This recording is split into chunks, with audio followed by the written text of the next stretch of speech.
اعوذ باللہ السمیع العلیم من الشیطان الرجیم بسم اللہ الرحمن الرحیم وَلَقَدْ خَلَقْنَاكُمْ ثُمَّ صَوَّرْنَاكُمْ ثُمَّ قُلْنَا لِلْمَلَائِكَةِ اسْجُدُوا لِآدَمَ فَسَجَدُوا إِلَّا إِبْلِيسَ لَمْ يَكُنْ مِنَ السَّاجِدِينَ قال ما منعك أن تسجد إذ أمرتك قال أنا خير منه خلقتني من نار وخلقته من طين قال فاهبط منها فما يكون لك أن تتكبر فيها فاخرج إنك من الصاغرين قال أنظرني إلى يوم يبعثون قال إنك من المنظرين قال فبما أغويتني لأقعدن لهم صراطك المستقيم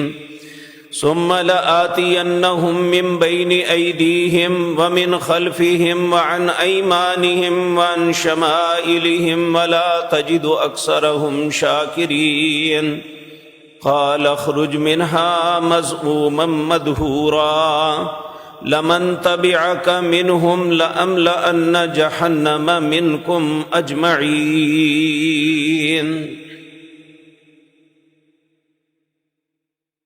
حضرات محترم، دانا اور عقل مند انسان وہ ہے جو اپنی زندگی گزارتے ہوئے اپنے دشمن اور دوست کو پہچانے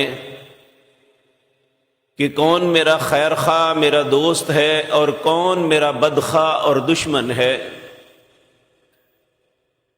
جو انسان ان معاملات میں لاپرواہی برتتے ہیں وہ ہمیشہ دشمن کی شر کا، دشمن کی اذیت اور تکلیف کا شکار ہو جاتے ہیں۔ بعض اوقات اپنا مال جان اور سب کچھ گنوا دیتے ہیں اپنی لاپرواہی کی وجہ سے، اور جو شخص دشمن کو پہچان کے اس سے بچنے کی کوشش کرتا ہے وہ دشمن کے وار سے بچ بھی جاتا ہے اور نقصان سے بھی اللہ اسے محفوظ فرما دیتے ہیں۔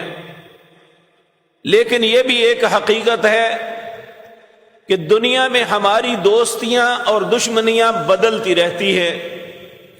آج کا دوست کل کا دشمن بھی بن سکتا ہے، اور آج کا دشمن کل ہمارا اچھا دوست بھی ہو سکتا ہے۔ یہ دنیا میں تغیر و تبدل جاری ہے، لیکن ایک ایسا دشمن ہے جس کے متعلق اللہ نے اپنی مخلوق کو، خصوصاً اشرف المخلوقات انسان کو بڑا ڈرایا ہے کہ یہ تمہارا حقیقی دشمن ہے، یہ تمہارے متعلق کبھی خیر کا نہیں سوچتا، بلکہ ہر انسان کے متعلق اس کی چاہت یہ ہے کہ جس طرح میں جہنم کا ایندھن بننے والا ہوں، اللہ کی لعنت کا مستحق بنا ہوں، اللہ رب العزت نے اپنے دربار سے نکالا، ہر انسان اللہ کی بارگاہ میں اسی طرح ذلیل و رسوا ہو جائے۔ العیاذ باللہ، اللہ ہم سب کو اپنی پناہ میں رکھے۔ وہ دشمن ہے شیطان، لیکن یہ ایک حقیقت ہے جس سے کوئی شخص انکار نہیں کر سکتا کہ کائنات کے اندر دو، ایک اللہ کی بادشاہت، اس کی قوت، اس کی قدرت، اس کی مہربانیاں، اس کی عنایات، اس کے رحم اور اس کی محبت و مودت ہے، اور دوسری طرف شیطان کی دشمنی، اس کی خباثت اور ہمارے متعلق اس کے عزائم، یہ قرآن کے اندر واضح طور پہ بیان فرمائے گئے ہیں۔ لیکن ہم اللہ کی رحمت کو، اللہ رب العزت کی مہربانی کو، اللہ رب العزت کی محبت اور مودت کو چھوڑ کے شیطان کے بہکاوے میں عموماً آ جاتے ہیں اور اس کے کہنے پہ اپنے مالک کو ناراض کر لیتے ہیں۔ تو آج کی مجلس میں سب سے پہلی بات یہی عرض کرنی ہے کہ اللہ نے اس سے کہاں کہاں کیسے کیسے خبردار کیا کہ یہ ہمارے متعلق اس کی سوچ کیا ہے، یہ ہمارے متعلق کیا چاہتا ہے، اور اللہ رب العزت ہمارے متعلق کیا چاہتے ہیں۔ واللہ یدعو الی دار السلام، اللہ رب العزت ہمیں سلامتی کے گھر کی طرف بلاتے ہیں، اللہ مالک ہمیں ہمیشہ خیر اور بہتری کی بات بتلاتے ہیں، لیکن اس کے برعکس شیطان ازل سے ہمارا دشمن بنا ہوا ہے۔ میں نے جو آیات آغاز میں آپ کے سامنے تلاوت کی، یہ قرآن کریم سورت اعراف کی آیات ہیں۔ اللہ رب العزت میرے اور آپ کے باپ سیدنا آدم کی تخلیق سے اپنی بات کا آغاز فرماتے ہیں کہ پہلے دن اس دنیا میں پہلے انسان سیدنا آدم علیہ السلام تھے۔ اس وقت سے لے کر اس شیطان کی دشمنی شروع ہوئی ہے، قیامت قائم ہونے تک یہ انسان کا دشمن ہے، رہے گا۔ اللہ رب العزت اس سے باز کروانے کے لیے، ہمیں سمجھانے کے لیے، اس کی دشمنی باور کروانے کے لیے قرآن کریم کے کئی مقام پہ ہمیں نصیحت فرمائی، ہمیں مشورہ دیا۔ وہ باتیں میں آج آپ کے سامنے رکھتا ہوں تاکہ اللہ رب العزت ہمیں اس دشمن کے شر سے ہمیشہ محفوظ فرما دے۔ اللہ رب العزت فرماتے ہیں وَلَقَدْ خَلَقْنَاكُمْ، اے حضرت انسان یاد رکھو کہ میں نے تمہیں پیدا کیا، ثُمَّ صَوَّرْنَاكُمْ، پھر جو اتنی خوبصورت صورتیں ہیں، اتنے پیارے پیارے چہرے ہیں، یہ سب تصویریں میں بنائی ہیں۔ وَلَقَدْ خَلَقْنَاكُمْ ثُمَّ صَوَّرْنَاكُمْ، سب سے پہلی صورت آدم علیہ السلام کی بنی، سب سے پہلے اللہ نے آدم علیہ السلام کو پیدا کیا، پھر اللہ نے ثُمَّ قُلْنَا لِلْمَلَائِكَةِ، پھر اپنے فرشتوں کو کہا اسجدوا لآدم، آدم علیہ السلام کی تعظیم اس کے سامنے سجدہ کرو۔ فسجدوا، سب نے اللہ رب العزت کے حکم کی تعمیل کی، آدم علیہ السلام کو بڑا مانا، کہا لم یکن من الساجدین الا ابلیس لم یکن من الساجدین، مگر ابلیس یہ سجدہ کرنے والوں میں نہیں تھا۔ اللہ رب العزت نے پھر اس سے پوچھا یا ابلیس ما منعک الا تسجد اذ امرتک، اے ابلیس مجھے یہ بتا، حکم میں نے کیا، یعنی اللہ اپنی طرف منسوب کر کے فرماتے ہیں یا ابلیس، اے ابلیس مجھے بتا، ما منعک، کس چیز نے منع کیا، اللہ تسجد اذ امرتک، بات آدم کی نہیں ہے، بات تیرے رب کی ہے۔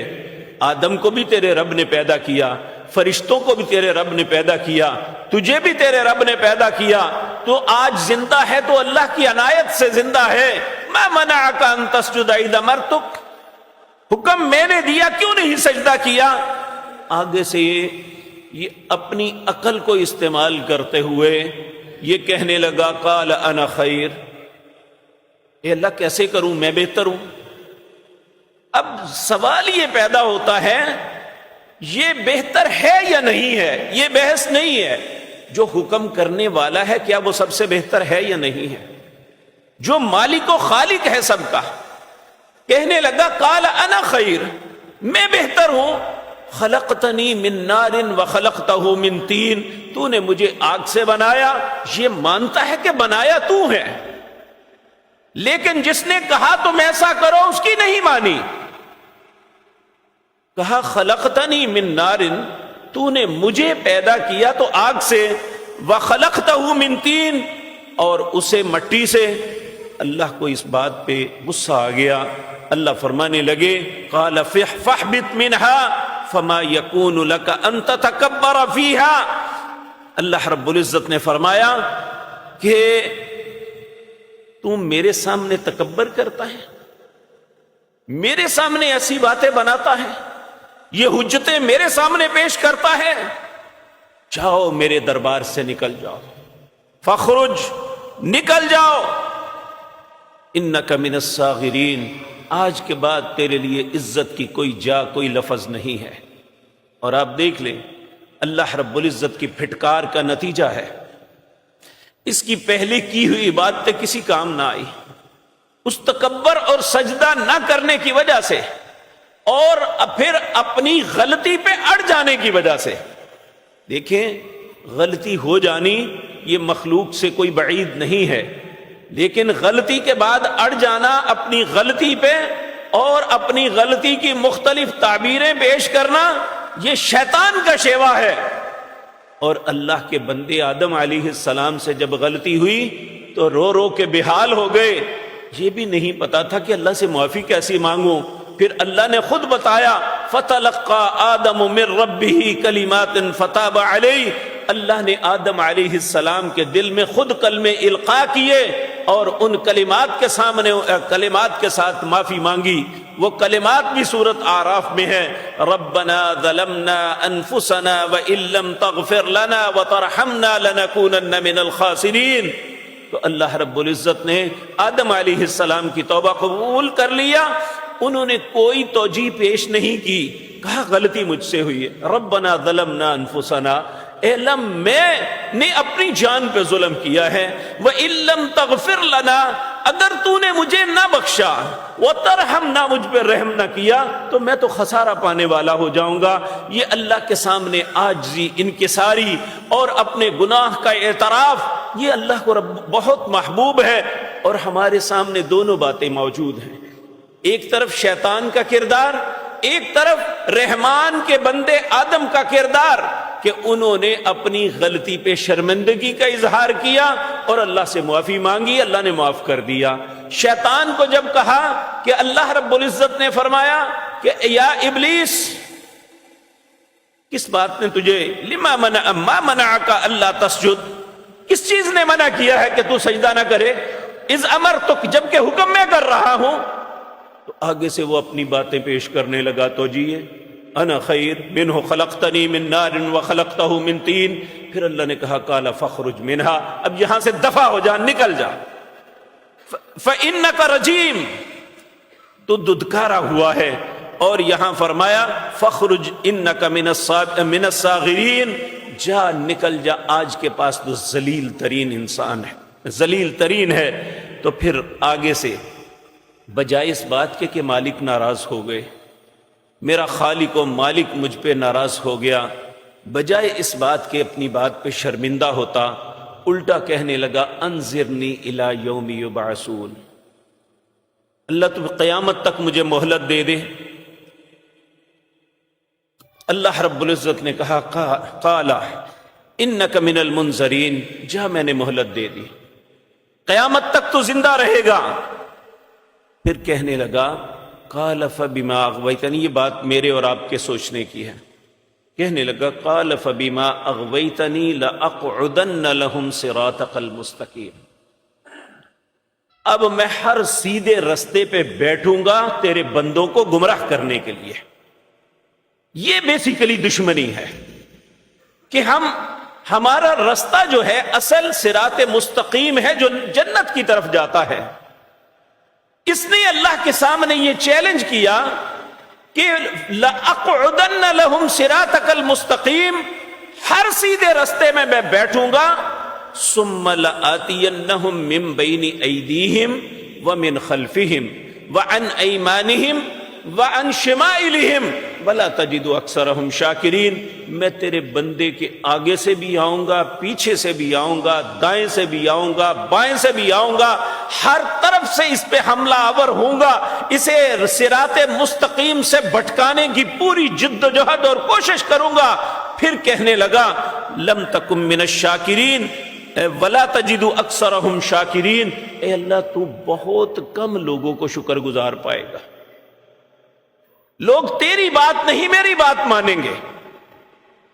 پھر اللہ رب العزت نے فرمایا قال اخرج منها مذءوما مدحورا، جا یہاں سے دھدکارا ہوا اور ذلیل کیا ہوا نکل جا. پھر یہ بات سن لے لمن تبعک منہم، جو بھی میرے بندوں میں سے تیرے پیچھے چلے گا، تیری بات مانے گا، لَأَمْلَأَنَّ جَهَنَّمَ مِنْكُمْ أَجْمَعِينَ، تجھے اور اس کو جہنم کا ایندھن بنا دوں گا.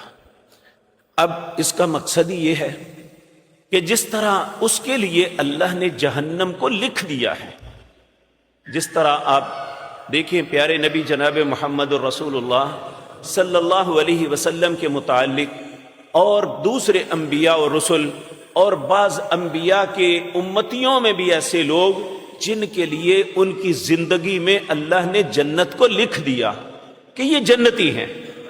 جس طرح بعض صحابہ کے متعلق، عشرہ مبشرہ کے متعلق اور بعض صحابہ کے متعلق جنت کا دنیا میں سرٹیفکیٹ مل گیا.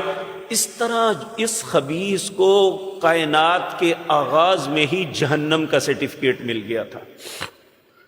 اب اس کی مرضی یہ ہے کہ جس طرح میں جہنم کا ایندھن بنوں، یہ سارے انسان بھی میرے ساتھ جائیں. اللہ ہم سب پہ رحم فرمائے. تو اللہ رب العزت نے ہمیں یہ سمجھانے کے لیے یہ دوسری آیت، یہ سورۃ فاطر کی آیت نمبر 6 ہے. اللہ فرماتے ہیں ان الشیطان لکم عدو. یہ کون کہہ رہے ہیں؟ اس کائنات کے مالک، جو انسان کے سب سے زیادہ مہربان ہیں، الرحمن الرحیم. ان دونوں لفظوں پہ غور کریں. جو سب سے زیادہ رحم کرنے والے، انتہائی مہربان ہیں، وہ ہمیں کیا بتا رہے ہیں؟ ان الشیطان لکم عدو. یہ شیطان تمہارا دشمن ہے. فاتخذوہ عدوا، اس لیے میرے بندو تم بھی اسے دشمن سمجھو. جب انسان کسی کو دشمن مان لیتا ہے پھر اس سے بچتا ہے. اب دنیا میں بھی دیکھ لیں، ہمارا اصول ہے جس کے متعلق ہمارے دل میں ہے یہ میرا خیر خواہ نہیں ہے، میرا دشمن ہے، ہم اس سے ہمیشہ بچ کے رہتے ہیں. تو اللہ رب العزت ہمیں کہہ رہے ہیں ان الشیطان لکم عدو فاتخذوہ عدوا. اے میرے بندو، شیطان تمہارا دشمن ہے، تم بھی اسے اپنا دشمن سمجھو. کیوں سمجھو؟ انما یدعو حزبہ لیکونوا من اصحاب السعیر. یہ اپنے ساتھیوں کو اس لیے ساتھ ملاتا ہے تاکہ وہ بھی جہنم میں اس کے ساتھی بن جائے. انما یدعو حزبہ لیکونوا من اصحاب السعیر. اللہ ہمیں کبھی اس کا ساتھی نہ بنائے. لیکن میرے پیارے بھائیو، یہ انڈرسٹوڈ ہے کہ شیطان ہمارے لیے اعمال کو بڑا مزین کر کے پیش کرتا ہے کہ برائی میں بڑی چمک ہوتی ہے.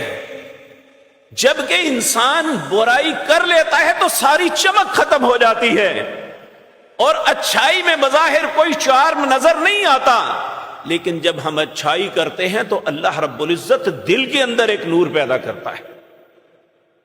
تو اللہ رب العزت اسی طرح سورۃ النور اس کی آیت نمبر 21 میں فرماتے ہیں یا ایھا الذین آمنوا.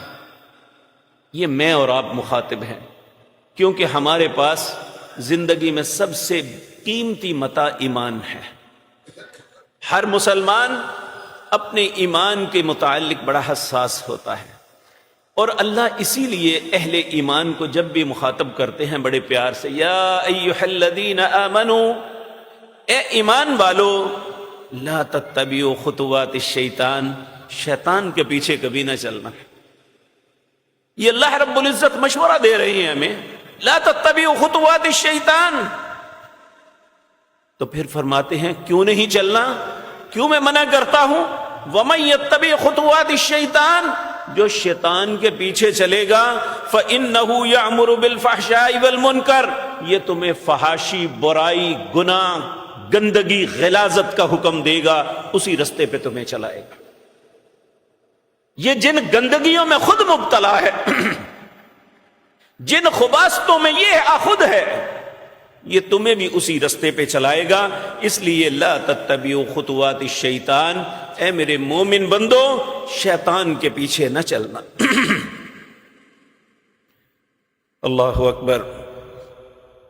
نبی کریم صلی اللہ علیہ وسلم سے حضرت عیاض بن حماد رضی اللہ تعالیٰ عنہ بیان کرتے ہیں کہ ایک دن نبی کریم نے ہمیں بڑی سنجیدگی کے ساتھ یہ بات ارشاد فرمائی. ویسے تو رسول اللہ صلی اللہ علیہ وسلم کی ہر بات ہی بڑی سنجیدہ ہے. آپ جیسا دانا اور عقل مند انسان اللہ نے دوسرا دنیا میں پیدا ہی کوئی نہیں کیا.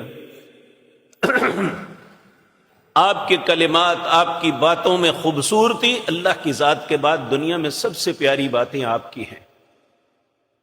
آپ نے فرمایا لوگو الا، یہ جو لفظ ہے عربوں کے اندر اس لیے بولا جاتا ہے، الا کا مطلب خبردار، کہ میری طرف متوجہ ہو جاؤ، میں بڑی اہم بات بتانے لگا ہوں.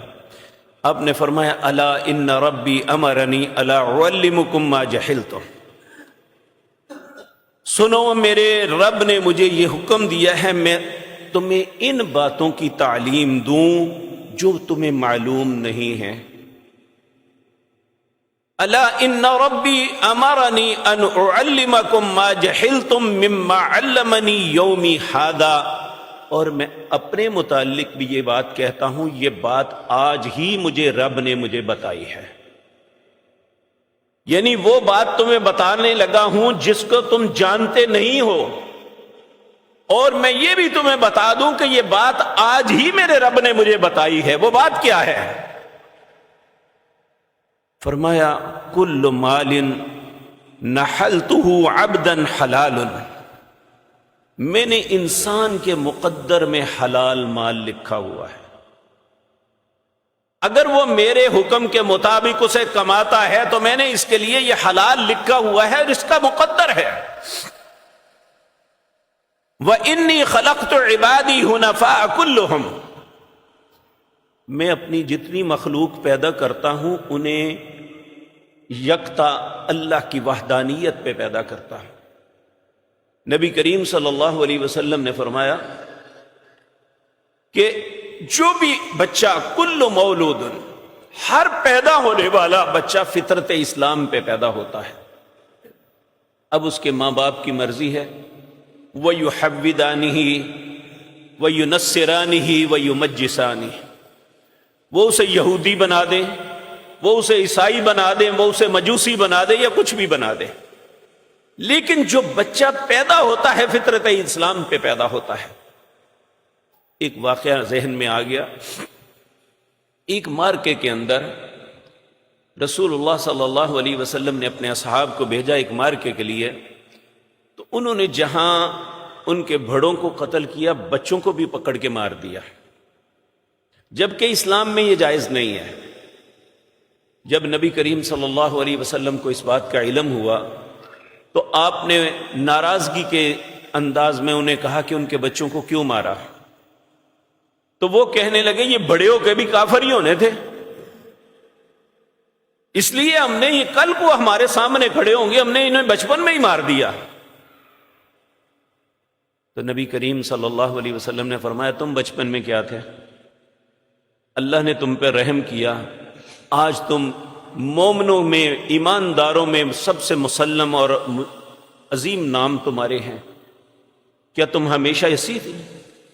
تمہیں کیا بتا کہ وہ بچے بڑے ہو کے مسلمان ہو جاتے؟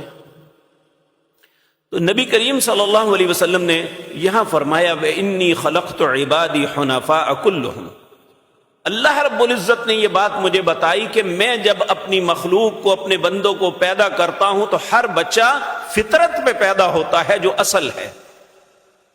وَإِنَّهُمْ أَتَتْهُمُ الشَّيَاطِينُ، پھر ان کے پاس شیطان آتے ہیں، فَاجْتَالَتْهُمْ عَنْ دِينِهِمْ، پھر وہ اس کے دین سے ان سے کھینچتے ہیں کہ یہ اپنے دین سے جو ہے نا متنفر ہو جائے، پیچھے ہٹ جائے۔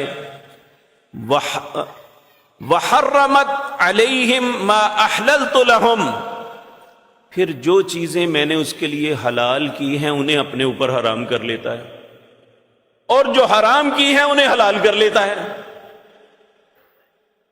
اور پھر فرمایا وَأَمَرْتُهُمْ أَن يُشْرِكُوا بِي شَيْئًا مَا لَمْ أُنزِلْ بِهِ سُلْطَانًا، پھر وہ انسان کو شرک کا حکم دیتا ہے کہ وہ تمہیں بچائے گا، وہ تمہیں ایسا کرے گا، اللہ نے اپنے اختیارات فلاں فلاں کو دے دیے اس لیے وہ ہمارے یہ کام آ سکتے ہیں۔ وہ یہ سب سے پہلے ایک ایسے گناہ میں مبتلا کرتا ہے جسے انسان گناہ نہیں سمجھتا۔ اور یہ بات یاد رکھیں کہ جب بھی کوئی مسلمان شرک کی گندگی میں مبتلا ہوتا ہے تو وہ اسے گناہ سمجھ کے نہیں کرتا، عقیدت اور محبت کے ساتھ۔ بعض شخصیات کی عقیدت اور محبت میں اسے اتنا بڑھا دیتا ہے کہ اللہ کی صفات اس میں ماننا شروع کر دیتا ہے۔ تو یہ شیطان انسان کو بہکانے کے لیے سب سے پہلا وار یہی ہے کہ وہ شرک میں مبتلا کرتا ہے، اور شرک ایک ایسا گناہ ہے جس کی معافی اللہ کے ہاں نہیں ہے۔ نبی کریم صلی اللہ علیہ وسلم نے فرمایا یہ بات مجھے میرے رب نے بتائی کہ اے ابن آدم، اتنے گناہ لے کے آ جا، زمین سے لے کر آسمان تک جتنا خلا ہے سارا بھر جائے، مجھے کوئی پرواہ نہیں، الا الشرک، مگر جب میرے پاس آنا تو شرک لے کے نہ آنا، کیونکہ ان اللہ لا یغفر ان یشرک بہ ویغفر ما دون ذلک لمن یشاء، اللہ نے ایک قاعدہ قانون بنایا ہوا ہے کہ اللہ شرک کو معاف نہیں کرے گی، باقی دوسرے گناہ چاہے تو معاف فرما دے۔ تو شیطان کا سب سے پہلا یہی ہوتا ہے کہ یہ شرک میں مبتلا کرتا ہے۔ دوسرا، انسان زندگی میں مختلف کرائسس میں مبتلا ہوتا ہے، یہ اللہ کی طرف سے اس لیے ہوتا ہے کہ لعلہم یرجعون۔ اللہ سورۃ سجدہ میں فرماتے ہیں وَلَنُذِيقَنَّهُم مِّنَ الْعَذَابِ الْأَدْنَىٰ دُونَ الْعَذَابِ الْأَكْبَرِ لَعَلَّهُمْ يَرْجِعُونَ۔ یہ دنیا میں چھوٹی چھوٹی تکلیفیں میں اس لیے دیتا ہوں تاکہ بڑے عذاب سے بچ جائیں اور میری طرف رجوع کر لیں، لیکن شیطان انسان کو مایوس کرتا ہے ایسے حالات میں، جب وہ کسی بیماری میں، مصیبت میں، کاروباری تنگی میں یا کسی بھی قسم کے کسی معاملے میں شکار ہوتا ہے۔ اللہ رب العزت فرماتے ہیں فَلَوْلَا إِذْ جَاءَهُمْ بَأْسُنَا تَضَرَّعُوا، جب میں اسے کسی تکلیف میں مبتلا کرتا ہوں چاہیے تو یہ کہ تضرعوا، میرے سامنے آوزاری کرے، میرے حضور التجائیں کرے، کیونکہ یہ بات مجھے اور آپ کو یاد رکھ لینی چاہیے۔ وَإِن يَمْسَسْكَ اللَّهُ بِضُرٍّ فَلَا كَاشِفَ لَهُ إِلَّا هُوَ، اللہ فرماتے ہیں اگر میں کسی کو تکلیف میں مبتلا کرتا ہوں تو اس تکلیف سے نکال بھی صرف میں ہی سکتا ہوں۔ تو اللہ فرماتے ہیں، یہ سورۃ الانعام اس کی آیت نمبر 43 ہے، فَلَوْلَا إِذْ جَاءَهُمْ بَأْسُنَا تَضَرَّعُوا، کیوں انہوں نے ایسا نہیں کیا کہ جب میں نے کسی تکلیف میں مبتلا کیا تضرعوا، مجھ سے آوزاری کرتے، لیکن انہوں نے کیا کیا؟ قست قلوبہم، ان کے دل اور سخت ہو گئے۔ وَزَيَّنَ لَهُمُ الشَّيْطَانُ مَا كَانُوا يَعْمَلُونَ، شیطان نے ان کے لیے یہی مزین کر دیا، یہ اللہ سے مایوس ہو جائے، اللہ سے اپنا ناتا توڑ دے۔ کتنے ہی بد نصیب ہیں کہ جن کی زندگی میں کوئی چھوٹی سی تکلیف آ جاتی ہے، نمازی ہوتے ہیں نماز چھوڑ دیتے ہیں، بلکہ اللہ کے متعلق ایسی بدگمانی کا اظہار کرتے ہیں۔ کئی لوگوں کی ایسی ایسی باتیں سنی ہیں، دہرانے پہ دل نہیں چاہتا، جو انہوں نے اپنی عملی زندگی کے اندر ایسی باتیں کی ہیں، العیاذ باللہ، استغفر اللہ۔ پھر اسی طرح اللہ رب العزت فرماتے ہیں کمثل الشیطان، جس کو تم دوست سمجھ رہے ہو نا، جس کی بات مان کے رحمان کو ناراض کر رہے ہو، وہ اتنا ہرجائی ہے، وہ اتنا انسان کے ساتھ دھوکے باز ہے۔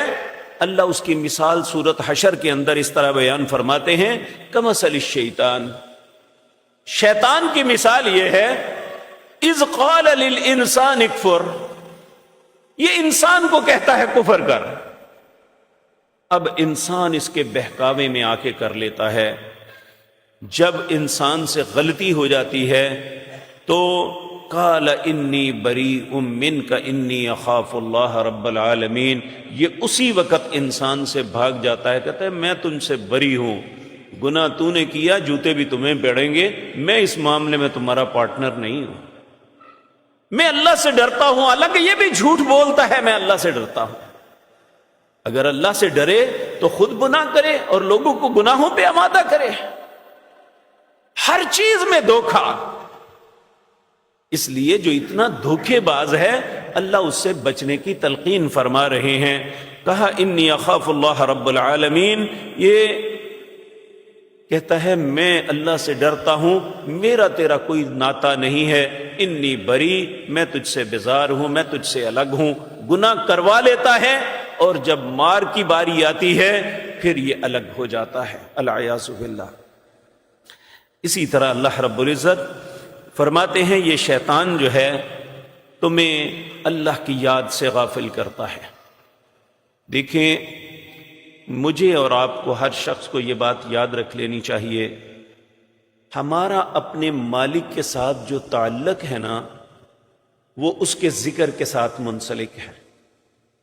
جو شخص اللہ کا ذکر کرتا ہے، نماز پڑھتا ہے، اللہ کی تسبیحات کرتا ہے وہ سمجھ لے اس کا رب کے ساتھ تعلق ہے.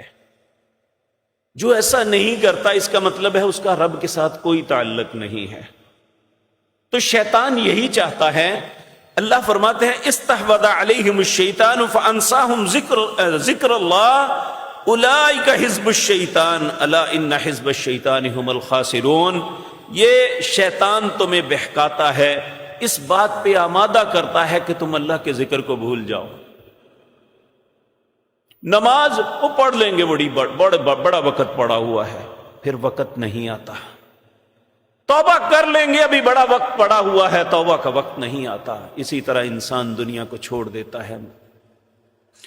کہا اولئک حزب الشیطان، جو شخص اللہ کے ذکر سے غافل ہو جاتا ہے یہ شیطان کا گروہ ہے. الا ان حزب الشیطان هم الخاسرون. اور شیطان کا گروہ جو ہے یہ خسارہ پانے والا ہے. اللہ ہم سب جو مسلمان ہیں، اسلام کے دعوے دار ہیں، ہم سب کو شیطان کی شرارتوں سے محفوظ رکھے. میرے پیارے بھائیوں، ہم نماز بھی ادا کرتے ہیں نا، اس کے آغاز میں بھی حکم ہے کہ پہلے اللہ سے پناہ طلب کرو اس شریر کی. اعوذ باللہ من الشیطان الرجیم. میں انشاءاللہ یہ بھی عرض کروں گا. اب یہ بات یاد رکھیں کہ ہماری زندگی میں سب سے زیادہ تکلیف دہ بات یہ ہوتی ہے کہ ہمارے جھگڑے ہوں آپس میں، اناد رشتہ داروں میں، بھائیوں میں، بہن بھائیوں میں، اور اسی طرح شراکت داروں میں، ایک جگہ محلے میں رہتے ہوئے ایک دوسرے کے خلاف بغاوت، سرکشی، لڑائی، جھگڑے. یہ انسان کے لیے بہت تکلیف دہ باتیں ہیں اور شیطان یہ کرواتا ہے. اللہ رب العزت سورۃ مائدہ اس کی آیت نمبر 91 اللہ فرماتے ہیں انما یرید الشیطان ان یوقع بینکم العداوۃ والبغضاء. شیطان کا ایک ہی ارادہ ہے کہ تمہارے درمیان عداوت، بغض، اناد، لڑائی، مار کٹائی، ایک دوسرے کے خلاف بغض، یہ سب کچھ ہو. تم آپس میں پیار اور محبت سے مسلمان بھائی بھائی کی طرح نہ بیٹھ سکے، ایک باپ کے بیٹے اکٹھے نہ بیٹھ سکیں، بھائی اور بہن اکٹھے نہ بیٹھ سکیں. یہی ارادہ ہے شیطان کا. انما یرید الشیطان ان یوقع بینکم العداوۃ والبغضاء. العیاذ باللہ. اللہ ہم سب کو اپنی پناہ میں رکھے. فی الخمر والمیسر. دوسری کمینگی یہ ہے، یہ انسان کو نشے پہ لگاتا ہے اور کہتا ہے تمہاری زندگی کا اطمینان اس میں ہے. تم جو ٹینشن کا شکار ہو شراب پی لو. جب اللہ کہتے ہیں الا بذکر اللہ تطمئن القلوب، تمہارے دلوں کا اطمینان میں نے اپنے ذکر میں رکھا ہے، تو ہم کس کی بات مانتے ہیں؟ رحمان کہتا ہے تمہارے دلوں کا اطمینان میرے ذکر میں ہے، شیطان کہتا ہے تمہارا اطمینان نشے میں ہے. کس کی بات مان رہے ہیں؟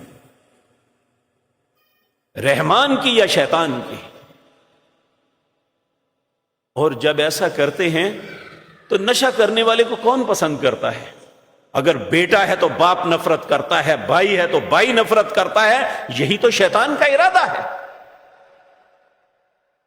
کہ وہ ہمیں ایسے رستے پہ لگا دے کہ میرا بھائی مجھ سے نفرت کرے، میرا باپ مجھ سے نفرت کرے، میرے بیٹے، میری اولاد مجھ سے نفرت کرے. یہی تو اس کی واردات ہے.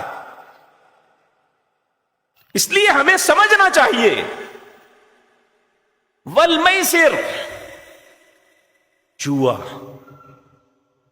وہ کہتا ہے کہ ساری عمر کھپ جائے گا، مزدوریاں کر دیں، کتنی محنت کرو گے؟ جوا کھیلو، ایک رات میں تم امیر ہو جاؤ گے. یہ بھی فساد اور لڑائی کی جڑ ہے. آج تک کسی جواری کو، جوا کھیلنے والے کو کبھی آسانی اور فراوانی میں نہیں دیکھا. لیکن پھر بھی انسان اپنے سامنے کتنے ہی خاندانوں کو برباد ہوتے دیکھتے بھی پھر جوئے کی لت میں جاتا ہے. وَيَصُدَّكُمْ عَنْ ذِكْرِ اللَّهِ وَعَنِ الصَّلَاةِ. 6 کاموں سے کہا یہ تمہیں غلط کام روکتا ہے. اللہ کے ذکر سے بھی روکتا ہے، نماز سے بھی روکتا ہے. فَهَلْ أَنْتُمْ مُنْتَهُونَ. یہ اللہ کی وارننگ ہے. کہ جو اتنا پکا دشمن ہے، تمہاری کسی خیر میں نہیں، ہر تمہاری برائی کے اندر تمہیں غلط رستوں پہ چلانے کی کوشش کرتا ہے، کیا تم اب بھی باز نہیں آؤ گے؟ فَهَلْ أَنْتُمْ مُنْتَهُونَ، کیا اب بھی باز نہیں آؤ گے اس کی بات ماننے سے؟ اللہ رب العزت ہم سب پہ رحم فرمائے، ہمیں سمجھ عطا فرمائے۔ میرے عزیز بھائیو، حضرت جابر رضی اللہ تعالیٰ عنہ کہتے ہیں نبی کریم صلی اللہ علیہ وسلم نے فرمایا ان الشیطان قد ایأس ان یعبدہ المصلون فی جزیرۃ العرب، شیطان جزیرہ عرب کے اندر جو نمازی ہیں ان سے مایوس ہو چکا ہے کہ یہ ان کی بات مانے، ولیکن فی التحریش بینہم، یہ آپس میں جو چھوٹے چھوٹے کلیش ہیں وہ اسی بات پہ خوش ہیں۔ یعنی جو نمازی لوگ ہیں ان سے شیطان مایوس ہے کہ یہ میری بات نہیں مان رہے، یہ اپنا تعلق اپنے رب سے نہیں توڑ رہے۔ اس لیے آج ہم سب کو یہ بات یاد رکھ لینی چاہیے، شیطان کی مایوسی ہم سے تب ہوگی جب ہم اللہ کے ساتھ جڑے رہیں گے، ہم نمازوں کو ادا کریں گے، ہم اللہ کے ذکر اپنی زبان سے کریں گے، اپنے رب کو یاد رکھیں گے۔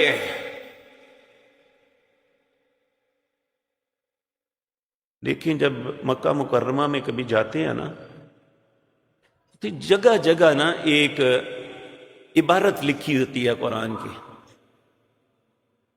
آپ کسی نفق سرنگ کے اندر داخل ہوتے ہیں، اس کے سامنے لکھی ہوگی وَاذْكُرْ رَبَّكَ إِذَا نَسِيتَ، اے میرے بندے جب بھی تو بھول جائے تو فوراً اپنے رب کا ذکر کر۔ یہ اللہ کا ذکر ایک ایسی چیز ہے جو شیطان کو مایوس کرتی ہے۔ تو اللہ رب العزت نبی کریم صلی اللہ علیہ وسلم نے اسی طرح فرمایا الا ان الشیطان قد ایس ان یعبد فی بلدکم ھذا ابدا،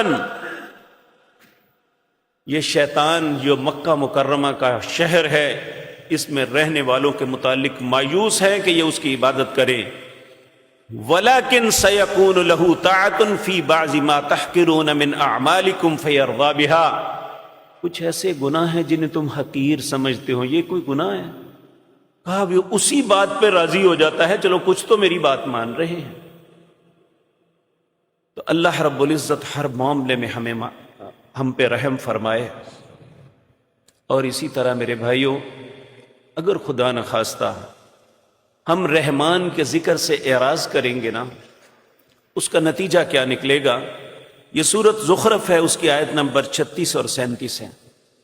اللہ فرماتے ہیں وَمَن يَعْشُ عَن ذِكْرِ الرَّحْمَنِ، جب کوئی شخص رحمان کے ذکر سے اعراض کرتا ہے، یعنی کبھی نماز پڑھ لی کبھی نہ پڑھی، اللہ کا ذکر کیا نہ کیا نہ کیا، جمعہ وقت ملا تو پڑھ لیا نہ پڑھا تو نہ صحیح، وَمَن يَعْشُ عَن ذِكْرِ الرَّحْمَنِ، جو رحمان کے ذکر سے اعراض کرتا ہے، نُقَيِّضْ لَهُ شَيْطَانًا فَهُوَ لَهُ قَرِينٌ، ایسے انسان کا شیطان دوست بن جاتا ہے، اس کا قرین کہتے ہیں جس طرح انسان کے ساتھ سایہ ہوتا ہے نا، آپ کسی طرح بھی اپنے سائے سے جان نہیں چھڑا سکتے، کہ اگر آپ ادھر جا رہے ہیں تو پیچھے ہوگا، اگر آپ ادھر آ رہے ہیں تو آگے ہوگا، یعنی جیسے سورج کا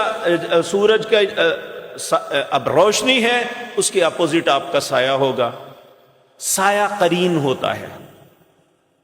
تو جب الرحمن کے وَمَن يَعْشُ عَن ذِكْرِ الرَّحْمَنِ، جب رحمان کے ذکر سے اعراض کریں گے، نُقَيِّضْ لَهُ شَيْطَانًا فَهُوَ لَهُ قَرِينٌ، شیطان اس کا قرین بن جائے گا، عیسائی کی طرح اس کے ساتھ۔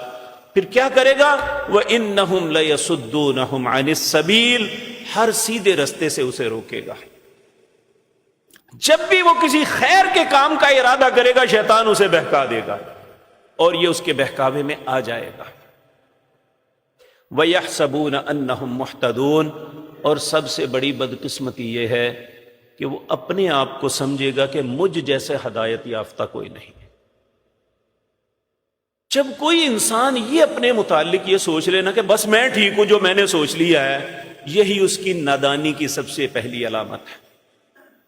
ایسا انسان دانا نہیں ہے جو یہ سمجھ لیتا ہے بس میں ٹھیک ہوں جو، حالانکہ ٹھیک وہ ہے جسے اللہ ٹھیک کہتے ہیں، درست وہ ہے جسے رسول اللہ صلی اللہ علیہ وسلم درست فرما رہے ہیں۔ اللہ ہمیں بھی ایسا بننے کی توفیق عطا فرمائے۔ نبی کریم صلی اللہ علیہ وسلم نے فرمایا، حضرت جابر اس حدیث کے راوی ہیں، ان ابلیس یضع عرشہ علی الماء، یہ اللہ کی نقل کرتے ہوئے اپنا تخت پانی کے اوپر بچھاتا ہے، پھر اس کی ذریت جو شیطان اس کے ساتھی ہیں سب اس کی دربار میں حاضر ہوتے ہیں، اور یہ ہر دن رپورٹ لیتا ہے کہ لوگوں کو کیا گمراہ کر کے آئے۔ ہر شیطان اپنی رپورٹ پیش کرتا ہے، میں نے فلاں کو قتل کروا دیا، فلاں کو دھوکہ دہی کے لیے یہ کروا دیا، یہ وہ کہتا ہے ٹھیک ہے ٹھیک ہے۔ پھر ایک شیطان آتا ہے، آ کے کہتا ہے میں نے 2 میاں بیوی کے درمیان لڑائی کروائی، ان کی طلاق ہو گئی، 2 خاندانوں کے درمیان دشمنی کی بنیاد ڈال آیا ہوں۔ وہ اٹھتا ہے، اسے گلے لگا کے کہتا ہے سب سے صحیح کام تم نے کیا ہے۔ یہ شیطان کرواتا ہے۔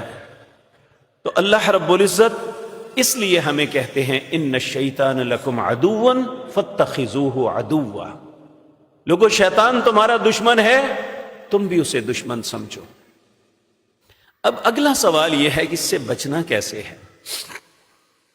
نبی کریم صلی اللہ علیہ وسلم نے فرمایا، جب تم نماز کے لیے کھڑے ہوتے ہیں نا، آپ کی زندگی کی ایک بھی نماز ایسی نہیں تھی کہ جب آپ لوگوں کو یہ اس بات کی تلقین نہیں فرماتے، سووا صفوفکم وسدوا الخلل، لوگوں صفیں درست کر لو، ساتھ ساتھ مل جاؤ۔ کہا اگر ساتھ نہیں ملو گے تمہارے درمیان رکھنا ہوگا تو میں دیکھتا ہوں شیطان جس طرح بکری کا بچہ تمہارے ارد گرد گھومتا ہے، اس طرح یہ تمہاری نمازوں کے درمیان گھومتا ہے۔ اس لیے ان ساتھ مل کے کھڑے ہو جاؤ۔ آج بدقسمتی یہ ہے کہ ہم مختلف فرقوں میں بٹے ہیں، ایک کہتا ہے مل جاؤ، دوسرا کہتا ہے ملنا نہیں ہے، اگر پاؤں مل گیا تمہاری نماز باطل ہو جائے گی۔ دونوں میں ایک جھوٹ بول رہا ہے، یا وہ جھوٹ بول رہا ہے جو کہتا ہے مل جاؤ تمہاری نماز کی درستگی یہ ہے، یا وہ جھوٹ بول رہا ہے جو کہتا ہے ملنا نہیں ہے ساتھ۔ کون بتائے گا کون سچا ہے کون جھوٹا ہے؟ ہم رسول اللہ کو دیکھیں، انہوں نے کیا کہا تھا۔ اگر انہوں نے ملنے کا کہا تھا تو پھر دوسرا انسان غلط کر رہا ہے، اگر انہوں نے واقعتاً کہا کہ نماز میں فاصلے میں کھڑے ہونا تو پھر وہ ملانے والا غلط کر رہا ہے۔ اور یہ بات یاد رکھے، نبی کریم صلی اللہ علیہ وسلم نے ارشاد فرمایا، کسی بھی انسان کی سب سے بڑی بدنصیبی یہ ہے کہ اس کے سامنے 2 چیزیں پیش کی جا رہی ہیں، ایک حق ہے ایک باطل ہے، لیکن وہ سمجھ نہیں پاتا کہ میں کس پہ عمل کروں کس کو چھوڑ دوں۔ یہ شیطان کا بہت بڑا وار ہے کہ انسان کو کنفیوز کرتا ہے، جبکہ انسان کو کانفیڈنس ہونا چاہیے، اپنے اعتماد ہونا چاہیے کہ جب اللہ کی بات وہ پڑھ لے، اپنی آنکھوں سے دیکھ لے، یا رسول اللہ کا فرمان، پھر ہمارے فرقوں کی کوئی حیثیت نہیں، ہمارے مولوی پیروں اماموں کی کوئی حیثیت نہیں، اللہ اور اس کے رسول کی حیثیت ہے صلی اللہ علیہ وسلم۔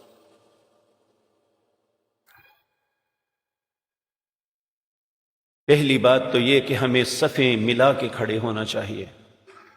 دوسری بات، رسول اللہ نے فرمایا جب کوئی نماز کے لیے انسان آتا ہے تو ایک خنزب، شیطان خنزب ہے، وہ اسے نماز سے روکتا ہے۔ پھر بھی جب انسان نماز کے لیے کھڑا ہوتا ہے یہ قسم اٹھاتا ہے، مجھے اللہ تیری عزت کی قسم ہے اس سے نماز کا کچھ حصہ چھین لوں گا۔ آپ نے فرمایا جب اس کا خیال آئے، وہ تمہیں کہے نا فہی قدا فہی قدا، فلاں بات یاد کرو فلاں، تو پھر تم اعوذ باللہ من الشیطان الرجیم من حمزہ ونفخہ ونفثہ اپنے دل کے اوپر حقارت کے ساتھ ایسے کر دو۔ حضرت عثمان رضی اللہ تعالیٰ عنہ کہتے ہیں میں نے رسول اللہ سے عرض کیا مجھے نماز میں خیال غلط آتے ہیں، آپ نے فرمایا یہ خنزب کا کارستانی ہے، اعوذ پڑھ کے ایسے کرو، تو کہنے ہیں مجھے یہ خیال آنے بند ہو گئے۔ اسی طرح رسول اللہ صلی اللہ علیہ وسلم نے فرمایا جو اپنے گھر میں داخل ہوتا ہے اور بسم اللہ پڑھ کے داخل ہوتا ہے، بسم اللہ ولجنا و بسم اللہ خرجنا وعلی اللہ ربنا توکلنا، شیطان اپنی جتنے شتونگڑے ہیں انہیں کہتا ہے اس گھر میں تمہارے لیے کوئی رہنے کی جگہ نہیں، اس گھر میں تمہارے لیے کوئی خیر نہیں۔ جب انسان گھر سے نکلتا ہے کہتا ہے بسم اللہ توکلت علی اللہ، میں اللہ کے نام سے نکل رہا ہوں، میرا بھروسہ اسی پہ ہے، تو وہ کہتا ہے بھائی تو نے اپنے لیے ذمہ دار مقرر کر لیا۔ تو پھر نبی کریم صلی اللہ علیہ وسلم نے ارشاد فرمایا جب انسان کھانا کھانے لگتا ہے تو بسم اللہ پڑھ کے کھاتا ہے تو شیطان انہیں کہتا ہے اس گھر میں نہ تمہارے رہنے کی جگہ ہے نہ کھانے کی جگہ۔ جب انسان بغیر اللہ کا نام لیے گھر میں داخل ہوتا ہے اور بغیر اللہ کا نام لیے کھانا کھاتا ہے تو شیطان کہتا ہے اس گھر میں رہنے کی بھی جگہ ہے اور تیرے کھانے کے لیے بھی کھانا ہے۔ ہم سے یہ غلطیاں ہو رہی ہیں جو شیطان ہم پہ ہمیشہ حاوی ہو جاتا ہے۔ اس لیے میرے عزیز بھائیوں، اگر ہم شیطان سے بچنا چاہتے ہیں تو اللہ کا ذکر، نماز، اللہ کی یاد ایک ایسی چیز ہے جو ہمیں شیطان کی شرارتوں سے محفوظ رکھ سکتی ہے۔ اللہ ہر مسلمان، ہمارے بزرگ، ہمارے جوان، ہمارے بیٹے، ہماری بیٹیاں، بہنیں، مائیں، سب کو شیطان کے شر سے محفوظ رکھے۔ اقول قولی ھذا واستغفر اللہ لی۔